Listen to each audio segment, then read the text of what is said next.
Hello, crypto world. Welcome to the Chart Historian. My name is Justin, and on this channel, I delve deep into crypto charts, exploring chart structures, fractals, and patterns. So today, I'd like to start off with a statement. I do not want the Ripple lawsuit to end anytime soon. And I am an XRP holder. Now, why would I say that? I mean, that's just crazy talk, right? Well, it's actually not. Let me explain why I believe that. So to do that, I'm going to start off with some art. So there exists a fractal in XRP that looks something similar to this. Now you have to excuse my art. It's not the best. So essentially, price moves up, works its way to a point, and then it crashes. Now sometimes these peaks are there, sometimes they're not, sometimes they're higher than this. But the structure is it comes to a point, moves up to a point from down here, then up here, crashes, recovers, does a little correction right here, and then moves on into its bull run. Now, if I had to assign a season to the different parts of the XRP chart, I would call this fractal spring. It takes the XRP chart or pattern from a sideways kind of range-bound time, what you might call a winter, into a bull run. So this is that transition fractal. Let's take a look at this in real life and see how it looks. Okay, so the best place to build my case is at the beginning. So this is at the very beginning of the XRP chart back in August 2013, and this is that fractal that I was just drawing. Now every time it plays out differently, but the structure should be the same. So price moves up to a peak, comes crashing down, recovers, does that correction, and then moves on into the bull run. So that was the first bull run that XRP had. So it took XRP from this kind of sideways time, which you can call a winter, into that spring, and then into the glorious bull run, which we can call summer. And then after that bull run, it came to a peak, and then the decline took place. You can call that fall, and then it's back into the winter.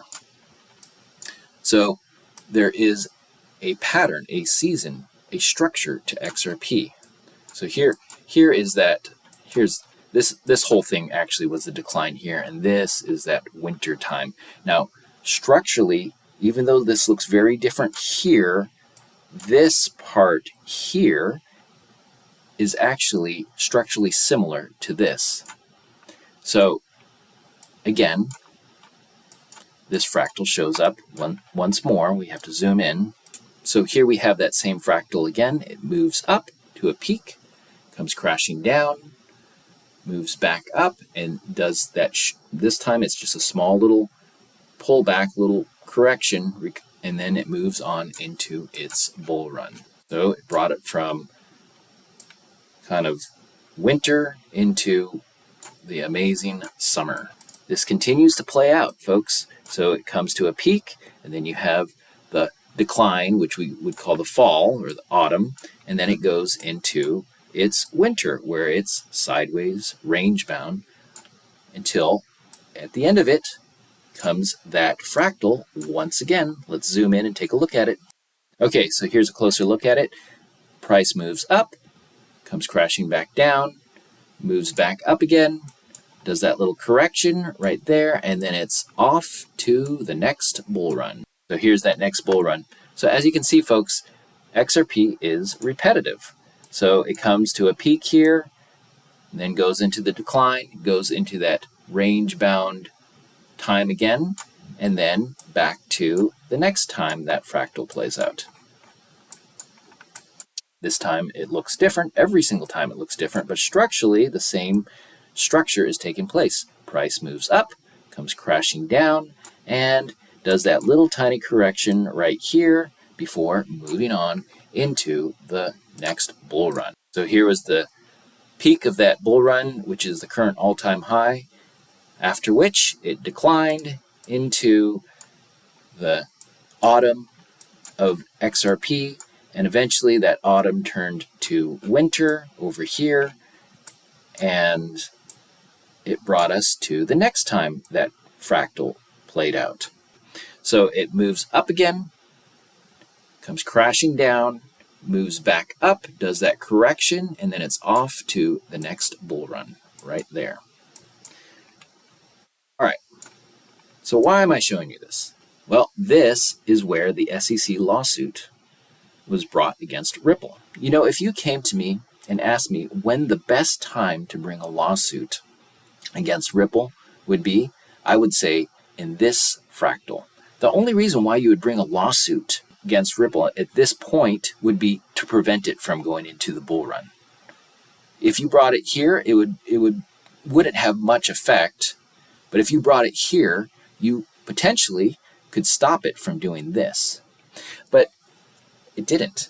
This is probably where things first started going awry for the SEC.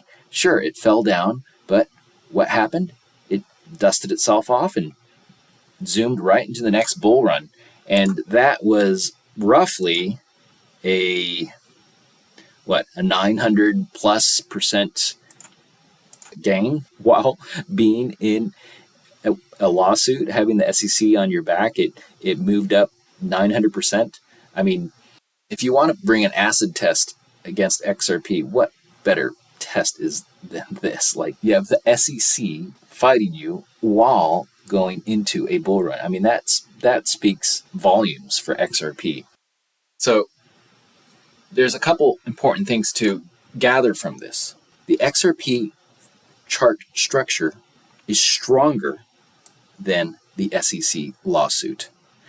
The SEC lawsuit did not change the pattern of XRP. It continued to go right into its bull run. The fractal, sure, it played out different, but it's the same structure. It moved up, moved down, moved back up, did that correction, and off it went into that bull run. After the bull run, it went into its decline, and we are almost at the end of this decline, folks.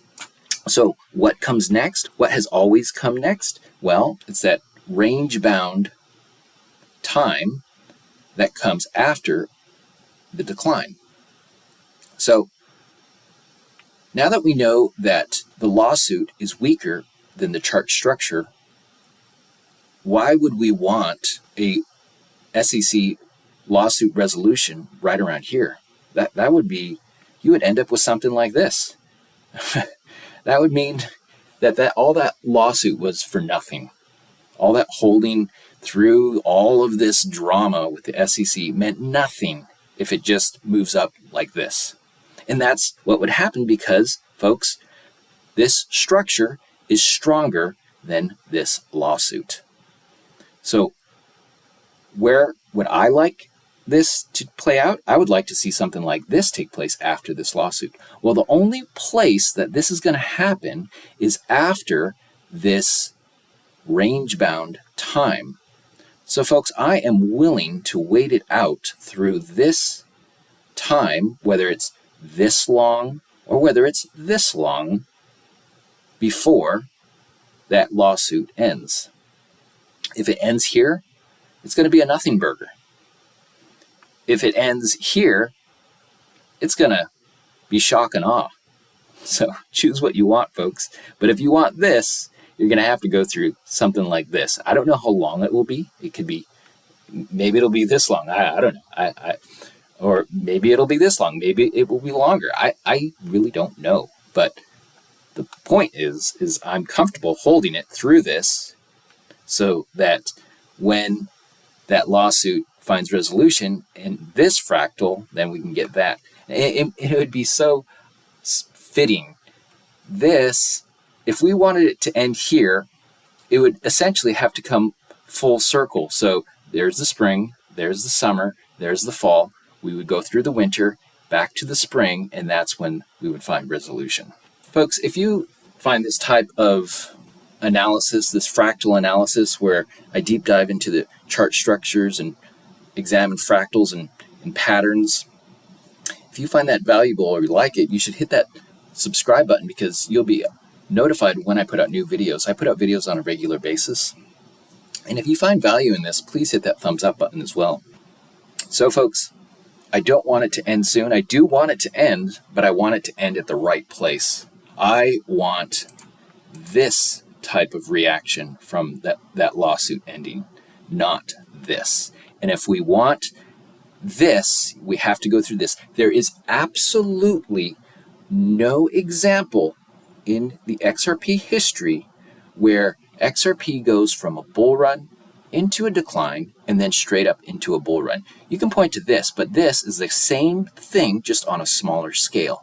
Price moved up, went into its decline, went into its range-bound time, did that fractal we were talking about, and then it moved up.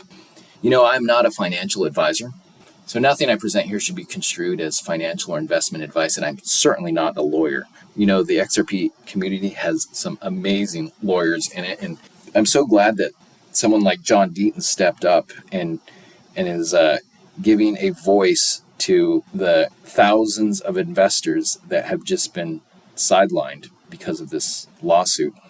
I'm so glad you caught this video. Thank you for watching it. I hope you catch my next one. Have a great day, and bye for now.